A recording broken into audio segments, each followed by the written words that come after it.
Melanjutkan John Wick chapter 2 kemarin, kali ini kita akan melihat John Wick masih terus berlari setelah status ekskomunikadonya dipublikasikan dan hanya memiliki waktu 1 jam sebelum para anggota pembunuh bayaran di seluruh dunia mengincarnya. Nama John Wick sendiri terlihat berada di peringkat paling atas sekaligus memiliki harga paling tinggi yaitu 14 juta dolar untuk siapapun yang bisa membunuhnya. Bayangkan, hanya seorang diri, tak ada bantuan dan akses kemanapun, semua pihak mengejar dia. Bukan polisi, pemerintah, atau mafia, tetapi para ahli membunuh dan orang-orang yang sangat kuat, bahkan mengendalikan pemerintahan itu sendiri. Do you expect him to make it out? I'd say the odds are about even. Tak ingin anjingnya menjadi korban, John Wick pun memutuskan untuk menitipkannya ke Continental agar si anjing bisa aman.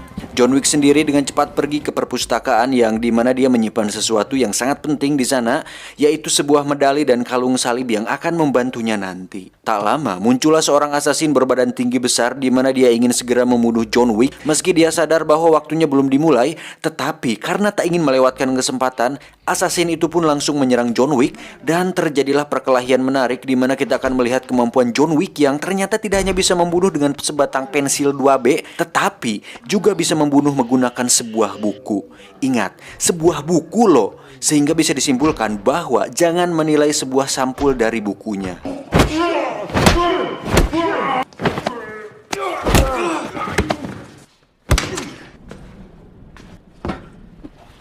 Dengan sisa waktu 10 menit sebelum ekskomunikado, John Wick pun pergi ke dokter yang merupakan salah satu anggota kriminal, di mana John meminta si dokter untuk mengobatinya. Hingga saat waktunya tiba, akhirnya John Wick pun resmi dan sah untuk dibunuh. John Wick, 14 million. Open contract is now in effect. And away we go.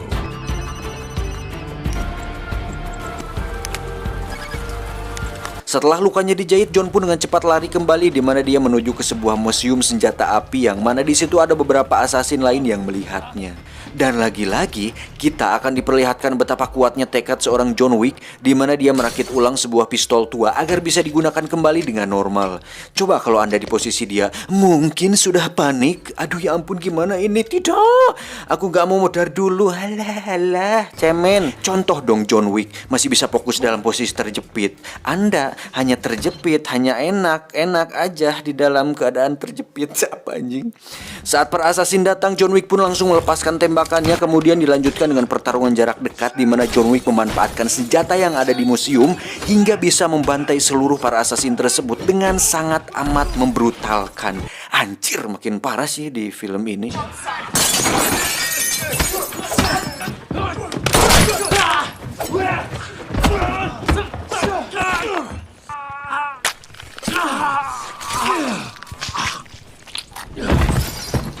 Terakhir, John Wick pun melayangkan sebuah kapak tepat di kepala assassin yang masih hidup. Nggak ada obat sih, gila.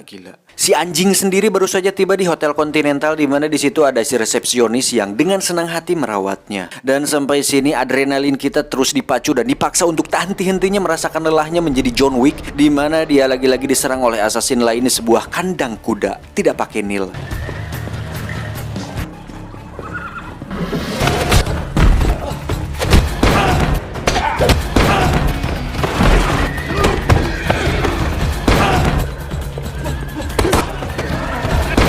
Setelah berhasil mengalahkan mereka, John Wick pun segera kabur dengan menaiki kuda, di mana si John lagi-lagi dikejar oleh dua assassin bermotor yang justru tewas bukan karena laka lantas. Di sisi lain kita akan melihat harga John Wick naik dari 14 juta ke 15 juta dolar yang menandakan bahwa John Wick sangat sulit sekali untuk didapatkan. John Wick pun pergi ke sebuah teater dan menunjukkan sebuah kalung salibnya sebagai tiket masuk, di mana teater itu merupakan tempat John dilatih dulunya. Tujuan John datang ke sana adalah untuk meminta pertolongan kepada seorang wanita bernama tidak disebutkan di dalam film, tetapi kita panggil saja Madam Hayati, di mana si Madam ini mengelola tempat latihan pembunuh dengan berkedok teater, yang mana John Wick adalah salah satu anak didiknya yang sukses berkarir dalam dunia kriminal. Tuh, John Wick saja bisa sukses walaupun dalam dunia hitam. Lah Anda dan saya juga yang hanya lulusan SMA bisa nggak berprestasi? Jangan hanya hidup dari uang orang tua saja, apalagi uang rakyat. Wow. Awalnya si Madam pun keberatan memberikan pertolongan kepada John Wick karena seperti yang kita tahu, jika si Madam membantu John Wick itu sama saja melawan aturan dari High Table yang sanksinya sudah pasti sangat berat. Tetapi karena John alias John Aris sudah dianggap sebagai anaknya sendiri, si Madam pun akhirnya memberikan dia pertolongan untuk bisa pergi ke luar negeri. Sebenarnya bukan karena dianggap anak sendiri sih, tapi ada sebuah kesepakatan bahwa si Madam wajib memberikan pertolongan yang hampir sama seperti aturan segel perjanjian di film John Wick 2 kemarin, di mana kalung salib itu berfungsi sebagai perjanjian bahwa setelah ini hutang si Madam kepada John Wick sudah lunas. Sama seperti sebuah tiket yang dirobek, John Wick pun harus dicap dengan besi panas sebagai tanda bahwa tiketnya sudah hangus dan tidak bisa lagi dipakai. You can never come home again. That's it, done. Adegan berpindah ke kontinental di mana kita akan melihat karakter baru bernama The Adjudicator, di mana wanita ini merupakan utusan langsung dari High Table dan bertugas sebagai hakim lapangan untuk mengusut kasus John Wick. Alhasil, Winston sang pemilik hotel kontinental pun terkena getahnya, di mana dia dipecat sebagai manajer di sana dan diberikan waktu 7 hari untuk merapihkan semua laporannya. Karena ternyata Winston ketahuan membantu John Wick saat dirinya tidak langsung membunuh John Wick ketika di taman dan malah memberinya waktu 1 jam untuk kabur. You have 7 days. Enjoy your stay at the Continental. Selanjutnya, The Adjudicator pun mendatangi Boiri yang bernasib sama seperti Winston, di mana dia dipecat dari kepemimpinannya sebagai Raja Pengemis dan diberikan waktu 7 hari untuk masa pergantian. Namun Boiri yang congkak nampak tak terima dengan itu, tetapi dia tidak punya pilihan lain karena jika melawan The Adjudicator, sama saja dia melawan High Table. I am the Bowery! You have 7 days. John Wick sendiri terlihat sudah berada di Mesir, di mana dia bertujuan untuk menemui seorang teman lama yang merupakan manajer The Continental cabang Mesir. Ketika berjalan di lorong gelap, John Wick pun sempat diserang oleh beberapa assassin di sana, namun berhasil dihentikan oleh ajudan si manajer yang memintanya untuk bertemu dengan si manajer. Setelah masuk ke ruangannya, John pun sudah disambut oleh 2 ekor anjing galak dan tak lama muncullah sang manajer yang ternyata seorang wanita cantik bernama Sofia, tapi tidak pakai lacuba. John Wick pun langsung menunjukkan segelnya, di mana si Sofia ini ternyata pernah ditolong oleh John Wick dulu saat ingin agar anaknya bisa aman, sehingga John datang kembali untuk meminta pertolongan balik kepadanya. Sama seperti Madam Hayati yang enggan menolong John Wick yang statusnya sudah ekskomunikado, Sofia pun menolak memberi John pertolongan. Ya, secara logika mana ada orang yang menolongin seorang buronan, tetapi karena Sofia teringat akan Sumpah Pemuda dan memiliki rasa empati yang tinggi, dia pun akhirnya bersedia untuk menolong John Wick. John Wick sendiri hanya meminta tolong Sofia untuk membawanya kepada seorang pria yang merupakan bawahan langsung The High Table untuk meminta saran kepadanya. We leave in 10 minutes. Di sisi lain kita akan melihat si Adjudicator sedang menemui seorang penjual sushi tanpa Susanti, di mana si penjual sushi itu adalah assassin yang khusus bekerja untuk The High Table. Beliau bernama Zero. Dan di belakang ada siapa? Coba tebak? Iya, akhirnya kita bisa melihat Kang Medog alias Yayan Ruhian dan Kang Cecep Arif Rahman berada tepat di belakang yang merupakan anak buah dari si Zero ini. The Adjudicator pun menugaskan Zero dan kedua anak buahnya untuk memberi pelajaran kepada para pengkhianat alias orang-orang yang sudah memberi pertolongan kepada John Wick sebagai peringatan bahwa High Table tidak main-main dengan aturannya. I have served. I will be of service. Dimulai dengan mendatangi teater Madam Hayati, di mana Kang Yayan dan Kang Cecep membantai semua anak buah si Madam sampai tak tersisa. Tak lama muncullah si Adjudicator untuk menginformasikan bahwa sebagai hukuman atas menolong John Wick, si Madam pun harus memberikan darahnya dengan cara mengulurkan kedua tangannya lalu ditusuk oleh pedang dan selesai. Sementara itu kita akan melihat John Wick yang sedang dibawa oleh Sofia untuk menemui salah satu bawahan langsung dari High Table, di mana John Wick ingin bertemu langsung dengan pemimpin The High Table dengan tujuan untuk meminta kembali keanggotaannya dan berdamai dengan mereka. Lah, kok malah ngajak damai, nggak seru atuh. Tapi no, John Wick ternyata punya rencana lain. Kita lihat nanti. Pria tersebut pun mengatakan bahwa para tetua High Table tidak bisa ditemukan karena merekalah yang akan menemukanmu. Caranya dengan berjalan di gurun pasir yang tandus dan harus sendirian tentunya, kemudian tidak boleh membawa air, cemilan, Coca-Cola, Silver Queen, Kinder Joy atau apapun itu. John Wick harus terus berjalan sampai dirinya sekarat. Barulah dia bisa melihat langsung tetua dari High Table. Itu pun kalau John Wick tidak keburu mati kehausan. Thank you. sir. Hingga saat Sofia dan John akan pergi, pria tersebut pun meminta satu tumbal sebagai ganti atas informasi tersebut, di mana dia langsung membunuh satu anjingnya tanpa konfirmasi terlebih dahulu. Sontak hal tersebut membuat Sofia shock, dan lagi-lagi hanya karena seekor anjing, Sofia pun membrutal sama seperti saat John Wick kehilangan anjingnya.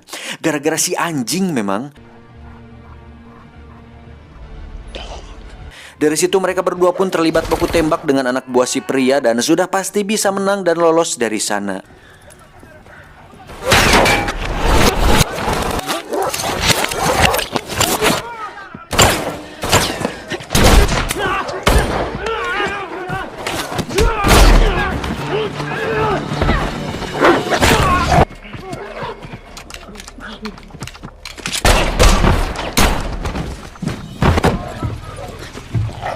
Sesuai dengan yang dikatakan si pria, John Wick pun memutuskan untuk berjalan di gurun pasir yang tandus dan berharap akan bertemu dengan tetua The High Table. Dan sejauh mata memandang, John pun hanya bisa melihat padang gurun pasir hingga akhirnya dia pingsan karena kelelahan. Adegan berpindah ke kerajaan pengemis milik Boiri, di mana Zero dan dua akang saya lagi-lagi membantai pasukan Boiri sesuai perintah dari si adjudikator. Hingga saatnya bertemu, Boiri pun disikat beberapa kali hingga tak sadarkan diri. Adegan kembali berpindah ke John Wick yang akhirnya berhasil ditemukan oleh The High Table untuk kemudian dibawa menghadap langsung kepada The Elder yang merupakan salah satu petinggi The High Table. Anjir, akhirnya kita bisa melihat nih bebenguknya si The High Table ini. Tak banyak basa-basi, John Wick pun memohon kepada The Elder untuk mengembalikan keanggotaannya dan melepaskan status ekskomunikadonya. The Elder pun menjawab, "Boleh saja, asal kamu harus membunuh Winston karena telah melakukan pelanggaran saat menolong kamu." Hal tersebut pun membuat John Wick terkejut sekaligus dilema karena Winston sudah dianggapnya sahabat dan sudah sering menolongnya, dan terakhir dia pun menolong dia. Namun karena tidak punya pilihan lain dan sepertinya John Wick memiliki rencana lain, dia pun menyanggupi hal itu dan harus memotong salah satu jarinya sebagai tanda kesetiaan kepada The High Table. Dan anjir, ngilu sumpah pas adegan ini. Si John memang pria bermental laki-laki lah pokoknya. Salut buat saya. Thank you. Saat akan pergi, The Elder pun memberikan satu tugas lagi kepada John, yaitu untuk berhitung 1-10, tetapi John tidak bisa melakukannya dan segera pergi dari sana. Singkat cerita, John pun sudah kembali ke New York, di mana dia sudah disambut oleh dua orang assassin yang langsung dibunuh oleh Kang Yayan dan timnya dengan tujuan untuk dipertemukan langsung dengan si Zero pemimpinnya. Hingga saatnya mereka bertemu, Zero pun langsung menunjukkan kehebatan mereka, di mana anak buahnya bisa melakukan trik muncul secara tiba-tiba, kemudian menghilang dan muncul lagi kembali tepat di belakang John Wick. Lalu John Wick pun langsung membunuhnya dan menghilang seperti mereka hingga membuat si Zero terkesima. Nice trick. Tak hanya itu, di luar stasiun sudah ada dua assassin bermotor sedang menunggunya. Namun dengan cepat John Wick langsung melumpuhkan satu dari mereka dan menggunakan motornya untuk kabur dari sana. Dan lagi-lagi kita akan beradrenalin ria kembali, di mana John Wick dikejar oleh banyak sekali assassin bermotor berpedang hingga terjadi perkelahian di jalan aspal.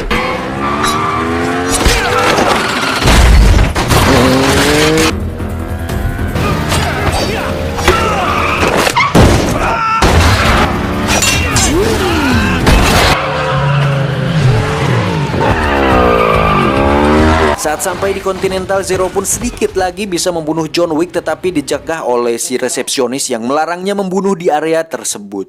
Untuk itu John Wick pun masuk ke dalam Continental disusul dengan si Zero yang ikut duduk tepat di sampingnya, yang ternyata adalah penggemar berat dari sang legenda. I'm a huge fan. John Wick. Tak lama muncullah si resepsionis untuk mempersilahkannya menemui Winston. Hingga saatnya mereka bertemu, Winston ternyata sudah mengetahui bahwa High Table mengirim John Wick untuk membunuh dirinya. Dan apakah John Wick akan membunuh Winston untuk kebebasan dirinya sendiri? Tak lama muncullah si adjudikator untuk menanyakan pertanyaan yang sama. Dan jawabannya, tentu tidak dong. Winston dan John Wick memilih untuk melawan High Table, dan itu merupakan keputusan yang cukup berani. Dengan cepat si adjudikator pun menghubungi operator untuk merubah status Hotel Continental cabang New York menjadi tidak netral, yang berarti pembunuhan bisa dilakukan di sana. Dan tidak hanya itu, pembersihan akan dilakukan dengan mengirim pasukan khusus untuk membantai pengelola hotel sekaligus John Wick sendiri. Good evening. gentlemen. This haven is safe no more. Dengan cepat Winston pun membawa John ke ruang senjatanya untuk mempertahankan diri, di mana John Wick, si resepsionis, dan beberapa anak buah Winston akan mencoba melawan pasukan khusus tersebut sebisa mungkin. See this packing. Parabellum.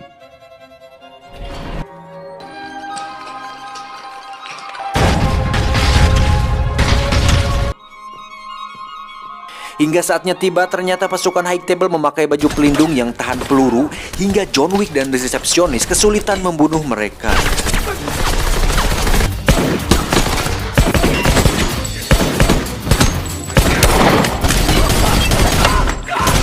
Untuk itu John pun kembali ke ruangan Winston, di mana si resepsionis menyarankan memakai senjata yang bisa menembus baju pelindung mereka, yaitu shotgun level 7.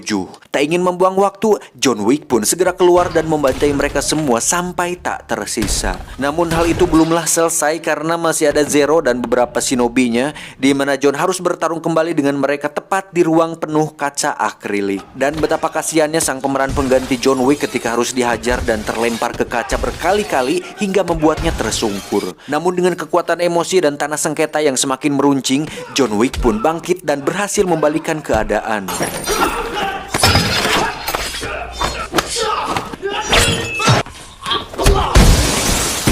Setelah berhasil di lantai 1, John Wick pun naik ke lantai 2, di mana di situ sudah ada Kang Yayan dan Kang Cecep yang siap untuk menghajarnya kembali. Dan here we go, akhirnya akang-akang saya bertarung dengan The John Wick. Dengan senjata tradisional asal Minangkabau yaitu Krambit, Kang Yayan dan Kang Cecep pun melakukan kombinasi serangan yang membuat John Wick tersungkur. Bangga bertarung dengan Anda, Mr. Wick. Senang bertemu Anda, Mr. Wick. Pada akhirnya John Wick pun bisa mengalahkan mereka berdua, walaupun bukan dengan skill tapi dijatuhkan dari atas. Namun John Wick tidak membunuh mereka berdua dan justru mengatakan, Sampai jumpa. hingga saatnya tiba, John Wick pun harus bertarung dengan raja terakhir yaitu Zero, di mana si Zero ini sebenarnya terobsesi dengan sosok John Wick yang melegenda dan ingin dianggap sejajar dengannya.